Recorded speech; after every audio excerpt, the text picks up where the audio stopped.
ನಗಿಸಿದಂತಹ ನಮ್ಮ ಕುಟುಂಬ ನಾವೆಲ್ಲರೂ ಏನು ನಿಂತಿದ್ದೀವಿ, ನಮ್ಮೆಲ್ಲರ ಕುಟುಂಬದ ಒಂದು ಕೂಸು ಇವತ್ತು ಇಲ್ಲ ಅನ್ನೋ ಒಂದು ಬೇಸರ ತುಂಬ ಇದೆ.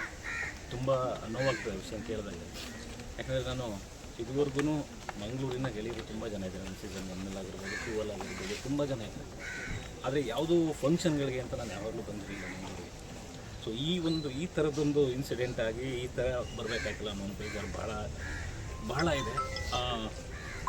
ಒಳ್ಳೆ ಗೆಳೆಯ, ನಾನು ಹೇಳಿದಾಗೆ ಯಾರೂ ಕೂಡ ಅದನ್ನು ನಾವು ಎಲ್ಲಿ ಯಾರ ಜೊತೆಲಿ ನಗ್ನಗ್ತಾ ಏರ್ಸೋ ಟೈಮಲ್ಲೂ ನಗ್ತಾ ಸ್ಟೇಜ್ ಮೇಲೂ ನಗಿಸ್ತಾ ಇದ್ದಂತ.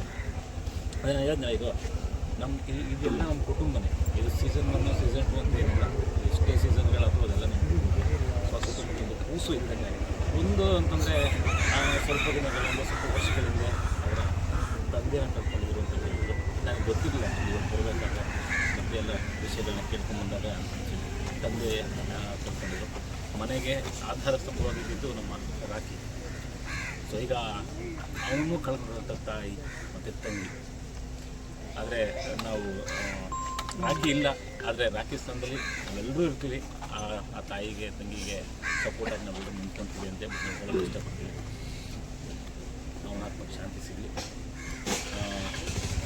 ಅಮ್ಮ ಮಗಳಿಗೆ ಈ ನೋವನ್ನ ಬರ್ತಕ್ಕಂಥ ಶಕ್ತಿನ ದೇವ್ರು ಕೊಡಲಿ ಅಂತ ಹೇಳ್ತೀವಿ. ಆದರೆ ಅವರು ಎಲ್ಲನೂ ಮಾಡ್ತಾರೆ. ಇಷ್ಟು ಬೇಗ ಒಂದು ಒಳ್ಳೆ ಸಕ್ಸಸ್ನ ಈ ಏಜಿಗೆ ಕೊಟ್ಟು ಇಡೀ ಕರ್ನಾಟಕದ ಜನ ಗುರುತಿಸ್ಕೊಳ್ಳೋ ಥರ ಮಾಡಿ ಇಷ್ಟು ಬೇಗ ಮತ್ತೆ ವಾಪಸ್ ಕರ್ಕೊಳ್ಳುವಂಥ ತಪ್ಪನ್ನು ಯಾಕೆ ಮಾಡೋದಪ್ಪ ಭಗವಂತ ಅಂತ ಒಂದು ಪ್ರಶ್ನೆ ನಾವು ಇರ್ತೀವಿ.